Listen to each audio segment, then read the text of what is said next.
E aí, povo de Deus, e aí, terra, e aí, vida, e aí, luz, e aí, ser humano, sejam bem-vindos ao canal A Bíblia em Família. No vídeo de hoje, com muita emoção, vai ser o capítulo 3 e o 4, bora para a leitura. O chamado de Deus a Samuel. Samuel ainda era menino, mas continuava a servir ao Senhor, sob a direção de Eli. Naquela época, raramente Yahvé falava aos seus servos, e as visões haviam se escasseado muito. Certa noite, Eli, cujos olhos estavam ficando tão debilitados que já não conseguia mais enxergar, estava deitado em seu lugar de costume.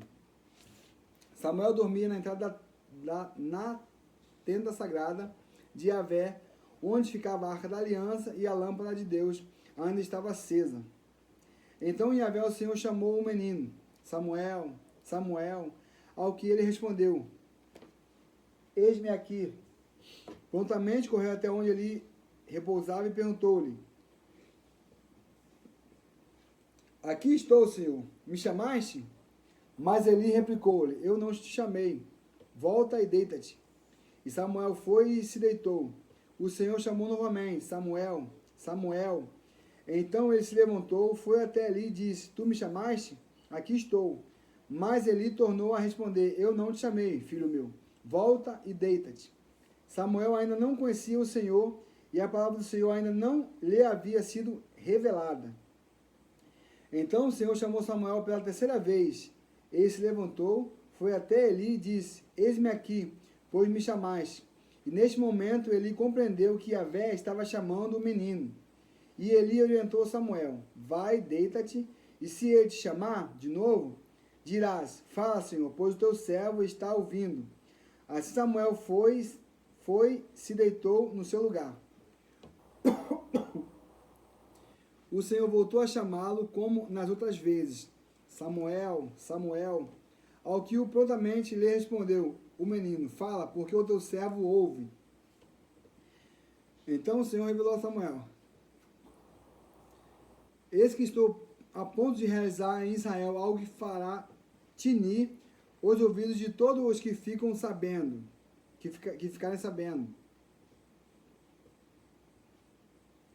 Na ocasião certa, executarei contra Eli tudo o que prometi fazer à família dele, do começo ao fim.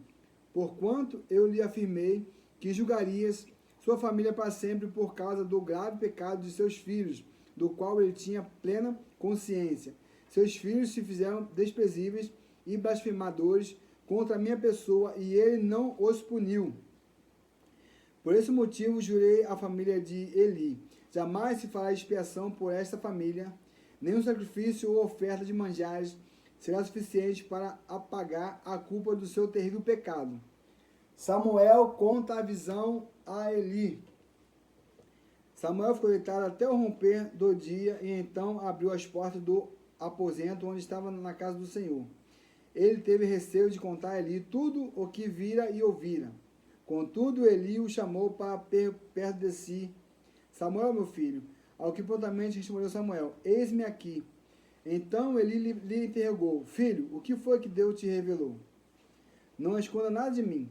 Deus te castigará duramente se esconderes de mim uma só palavra de tudo o que ele te comunicou.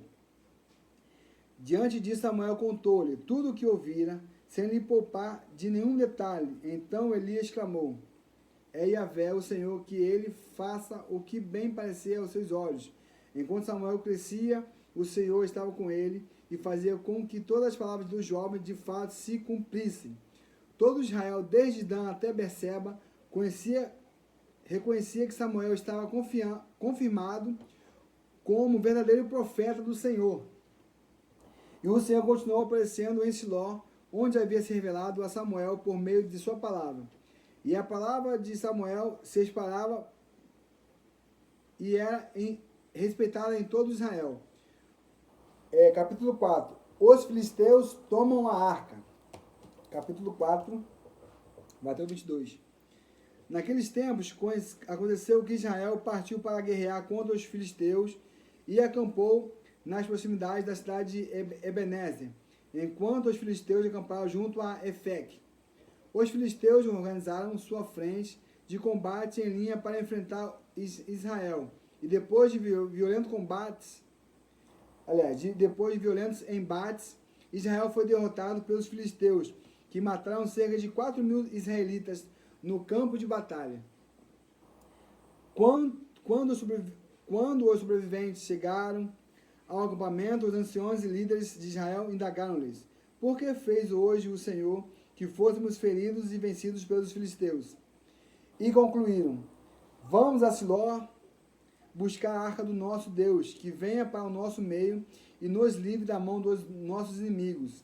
Então as autoridades do povo mandaram trazer de Siló a arca da aliança do Senhor dos Exércitos, que está entre os querubins, e os 2 filhos de Eli, Ofni e Finés, acompanhavam a arca da aliança de Deus. Assim que a arca da aliança do Senhor chegou ao acampamento, meu Deus, todo Israel começou a gritar tão alto que o chão ao redor tremeu. Os filisteus ouviram aquele brado extraordinário e exclamaram: que sacrifício esse forte grito no acampamento dos hebreus! Quando foram avisados de que a arca da aliança do Senhor havia chegado ao acampamento dos hebreus, grande temor tomou conta dos filisteus e comentavam entre si: Deus veio ao acampamento dos hebreus. Ai de nós, nunca aconteceu algo assim. Ai de nós, quem poderá nos salvar destes poderosos deuses? São os mesmos deuses que feriram os egípcios com toda espécie de pragas no deserto. E concluíram: sede fortes, ó filisteus, e sedes homens corajosos, a fim de que não vos torneis escravos dos hebreus, como eles foram vossos escravos no passado. Sede homens e lutais bravamente. E assim os filisteus partiram para a luta, e Israel acabou sendo vencido. Cada israelita teve que fugir correndo para a sua tenda. O massacre foi enorme e terrível. Israel perdeu 30.000 soldados a pé. Então os filisteus se apossaram da arca de Deus, e Ofni e Finés, os filhos de Eli, foram mortos. A morte de Eli. Aqui, está se cumprindo tudo aquilo que o Senhor falou através do profeta para Eli, e tudo que Deus falou para Samuel, né? E Samuel contou para Eli, e agora está tudo se cumprindo, né? Como aconteceu aqui no capítulo 11, o 4 do 11, no mesmo dia morreram os 2 filhos dele. A morte de Eli, vamos lá. Naquele mesmo dia, um homem de Benjamim correu na frente de guerra até Siló, com as roupas rasgadas e terra na cabeça. Quando ele chegou, ele estava sentado em sua cadeira, ao lado da entrada. Estava muito angustiado, pois em seu coração temia pela arca de Deus. O homem entrou na cidade, contou tudo sobre a matança que ocorrera e imediatamente a cidade inteira começou a gritar e a se lamentar, tá aí? Ele ouviu o clamor do povo ao longe e perguntou: que grande alarido é esse da cidade? E o benjamita se apressou e veio correndo trazer as novas notícias a Eli. Estava Eli com 98 anos de idade, seus olhos já fracos não se moviam mais e ele não conseguia mais enxergar. Assim que o encontrou, o mensageiro lhe disse: estou chegando ao campo de batalha, consegui fugir das fileiras e hoje mesmo vim correndo de lá até aqui. Diante do que Eli indagou-lhe: o que aconteceu, meu filho? E o homem lhe deu a notícia: Israel teve que fugir dos filisteus e houve terrível carnificina. Fomos derrotados e seus 2 filhos, Ofni e Finés, estão mortos. Além de tudo, os filisteus tomaram a arca de Deus. Assim que o mensageiro mencionou a arca de Deus, ele caiu da cadeira para trás, próximo do portão da cidade onde estava. Quebrou o pescoço e morreu, porquanto era idoso e obeso. Ele julgou e liderou o povo de Israel durante 40 anos. A morte da nora de Eli, né, a mulher de Finés, ou Ofni, não lembro. Vai falar aqui agora. A nora de Eli, a esposa de Finés, estava grávida e já quase na época de ter seu bebê, quando ela percebeu a notícia de que a arca de Deus havia sido tomada pelos filisteus e que o seu sogro e o seu marido haviam morrido. Começou a sentir fortes dores de parto e deu à luz. Ela estava morrendo, mas as mulheres que a ajudavam lhe rogaram: tenha coragem, anima-te, porque tiveste um filho. Ela, porém, nem conseguiu responder nem dar atenção. Ela deu o nome do menino de Icabô, querendo dizer, foi-se a glória de Israel, aludindo ao fato de a arca da aliança ter sido tomada, e por causa da morte do seu sogro e de seu marido. E completou afirmando: a glória foi exilada de Israel, porque a arca de Deus nos foi tirada. Bom, pessoal, com muita emoção, finalizamos o capítulo 3 e o capítulo 4, beleza? Do primeiro livro de Samuel. Gente, vem muitas histórias boas aí. Se porventura você estiver atrasado aí, corre atrás, que vale a pena, né? Tenta assistir um vídeo a mais, ou 2 a mais, e você vai conseguir me acompanhar em nome de Jesus. Bom, como eu falei, né?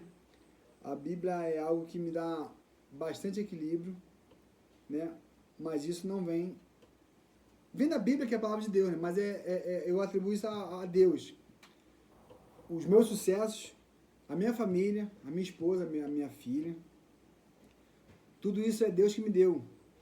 Se eu tenho algum saber, não vou nem dizer sabedoria, se eu tenho algum saber, não sei nem se essa palavra está certa. Se eu tenho algum conhecimento, né, é algo que vem de Deus. Porque sem a ajuda da Bíblia, sem a leitura da Bíblia, eu não saberia nada, se é que eu sei alguma coisa hoje em dia. Beleza? Eu gosto muito de ler a Bíblia, é algo que eu faço corriqueiramente, constantemente, né? E hoje eu estou lendo até pouco. Eu estou lendo só hoje, só com vocês aqui. Mas geralmente eu leio aqui com vocês e pego lá no Novo Testamento, né? Lá em Mateus, Marcos, Lucas, e vou lendo. E leio aqui, leio lá e leio aqui.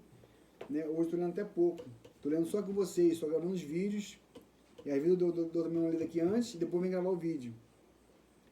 Porque às vezes também a correria do dia não dá. Mas tudo que eu sei, tudo que eu tenho, tudo que eu sou, a minha família, a saúde, eu retribuo a Deus, a minha profissão, né? Essa devoção, essa dedicação à Bíblia, à palavra de Deus, ao próprio Deus, né? É Ele que me concede. Se não fosse Deus, eu seria simplesmente um mortal, um miserável mortal. Bom, então é isso. Lá em 1 Provérbios, capítulo 7, diz que o temor de Deus é o princípio da sabedoria. Eu sempre troco, mas no final vai dar certo. Em nome de Jesus. Fiquem todos na paz e até a próxima. Não desista, porque Deus te ama infinitamente. Paz.